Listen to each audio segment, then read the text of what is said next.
আপুনি ছিংগাপুৰতে আছে? হয় হয়।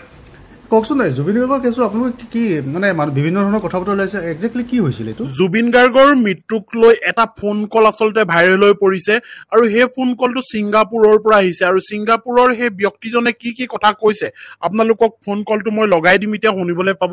কিন্তু তাৰ আগতে গম পাই লওক যে এই ঘটনাটো দিনৰ প্ৰায় 2টামান বজাতে সংঘটিত হৈছিল আৰু নৰ্থ ইষ্ট ফেষ্টিভেলৰ কাৰণে জুবিন গাৰ্গ তালৈ গৈছিল আৰু প্ৰথমতে পেৰাগ্লাইডিং কৰিছিল বুলি কথাটো ওলাইছিল, কিন্তু তাৰ পিছতে স্কুবা ডাইভিং বুলি গম পোৱা গৈছে।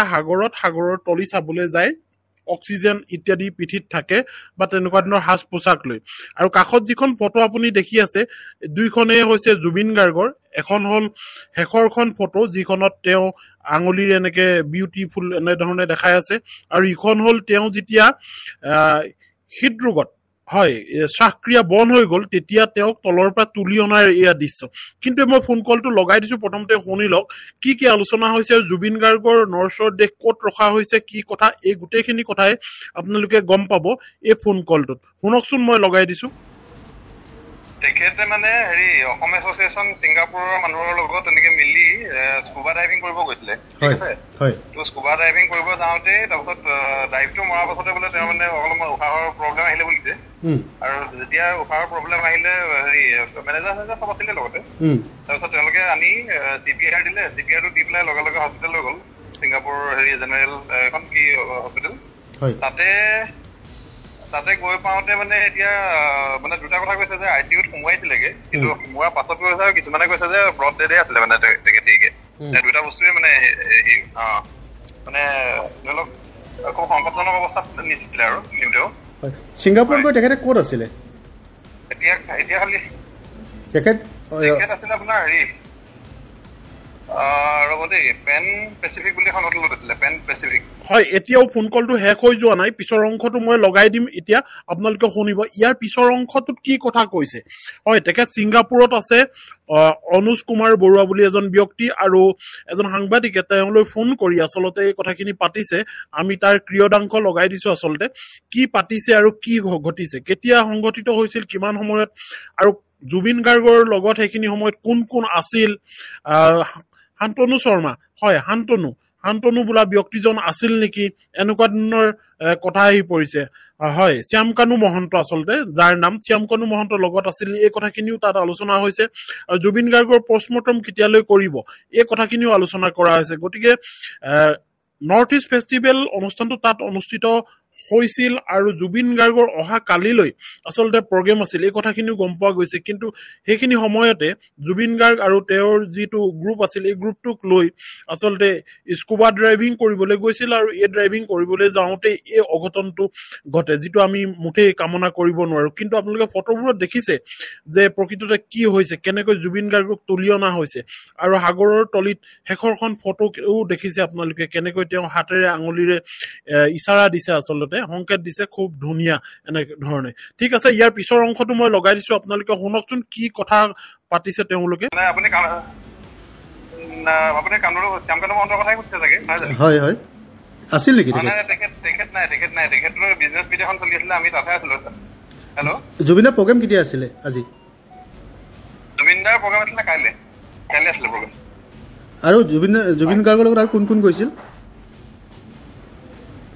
আমি কানুদালৈ যেতিয়া ফোনটো আহিছে তেতিয়া সিদ্ধাৰ্থই কৰিছিলে, সিদ্ধাৰ্থ মানে মেনেজাৰজনে কৰিছিলে, কান্দি মানে তেখেতে ফোন কৰিছে যে কিবা এটা হ'ল বুলি এনেকে। আমিতো মানে অভাৰ হিয়াৰ কৰিছো আৰু মানে এনেকে চাইডৰ পৰা, কাৰণ সেইখন মিটিংখন চলি আছিলে তেতিয়া। তাৰপিছত আৰু তেতিয়াই কৈছে যে আমি হস্পিটেল নি আছো, এইবিলাক মানে গম পালো আমি তেনেকে। পাই কিন্তু সেই 2:30মান বজাতে চাগে ঢুকাইছে, 2:30মান মানে ইণ্ডিয়ান সময়ৰ 2:30মান বজাতে তেখেতৰ হেৰি হৈছে বুলি মানে কৈছে আৰু মানুহবোৰে। এতিয়া তেওঁ নচদেহ ক'ত আছে? তেওঁ নচদেহ ক'ত আছে এতিয়া? এতিয়া হস্পিটেলতে অটপচিৰ কাৰণে নিছে আৰু কি কয় এতিয়া কিন্তু কানাডাত এতিয়া তাতে আছে, হস্পিটেলতে আছে এতিয়া। হয়, ছিংগাপুৰৰ পৰা অনুজ কুমাৰ বৰুৱাই আচলতে এই তথ্যখিনি আগবঢ়াইছে, এই ডাটাখিনি আগবঢ়াইছে ফোন কলত। আচলতে আপোনালোকে শুনিলে যে বৰ্তমান সময়ত জুবিন গাৰ্গৰ নৰ্থৰ দেশ ক'ত ৰখা হৈছে আৰু কেনেকৈ ৰখা হৈছে। আচলতে মৰণোত্তৰ পৰীক্ষাৰ কাৰণে এতিয়া ব্যৱস্থা কৰি থকা হৈছে আৰু পৰীক্ষা কৰাৰ পিছতহে আচলতে অসমলৈ পঠোৱা হ'ব। কেতিয়ালৈ পঠোৱা হ'ব এইখিনি এতিয়ালৈকে নিশ্চিত হোৱা নাই। কিন্তু অসমৰ পৰা গৰিমা গাৰ্গ, জুবিন গাৰ্গৰ পৰিবাৰ তেওঁ যোৱা কথা আছিল আৰু যোৱাৰ কাৰণে গোটেইখিনি যা যোগাৰো কৰা হ'ল। কিন্তু বৰ্তমান সময়ত জানিব পৰা গৈছে যে গৰিমা গাৰ্গ এতিয়া যোৱাটো কেঞ্চেল কৰিছে, কিয়নো আশা কৰা হৈছে যে নিশাই জুবিন গাৰ্গৰ নৰেশ্বৰ দে আহি গুৱাহাটীত উপস্থিত হবহি, এয়াৰ এম্বুলেন্সে তেওঁক লৈ আহিব, এনেধৰণৰ কথা হৈছে। কিন্তু বৰ্তমান সময়ত অসমৰ ৰাইজ আচলতে জাঙুৰ খাই উঠিছে। কিয় জাঙুৰ খাই উঠিছে? বহু এনেকুৱা ব্যক্তি আছে যিসকলে জুবিন গাৰ্গক ব্যৱহাৰ কৰি তেওঁলোকে ব্যৱসায় কৰে, এনেকেও আচলতে অভিযোগ উঠিছে। আৰু তেনেধৰণৰ দুই এজন মানুহৰ নামো আচলতে উল্লেখ হৈছে আৰু ফোন কলটোত এজনৰ ব্যক্তিৰ নামো সুধিছেও মিডিয়াৰ পৰা। গতিকে এই এছাম ব্যক্তিয়ে জুবিন গাৰ্গক এনেকৈ লৈ ফুৰিছিল নেকি, এনেকেও আচলতে প্ৰশ্ন উঠিছে।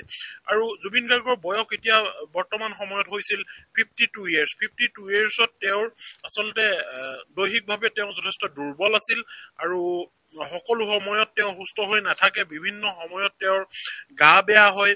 গতিকে তেওঁক ডক্টৰে ৰেষ্ট লবলৈ কোৱা হৈছিল আৰু তেনে স্বত্বত তেওঁক যে ছিংগাপুৰলৈ লৈ যোৱা হৈছিল, এইটোত আচলতে ৰাইজে সুখী হব পৰা নাই, অসমৰ ৰাইজে সুখী হব পৰা নাই। কিয়নো জুবিন গাৰ্গ অসমৰ সম্পদ, অসমৰ হাৰ্টথ্ৰব বুলি কোৱা হয়।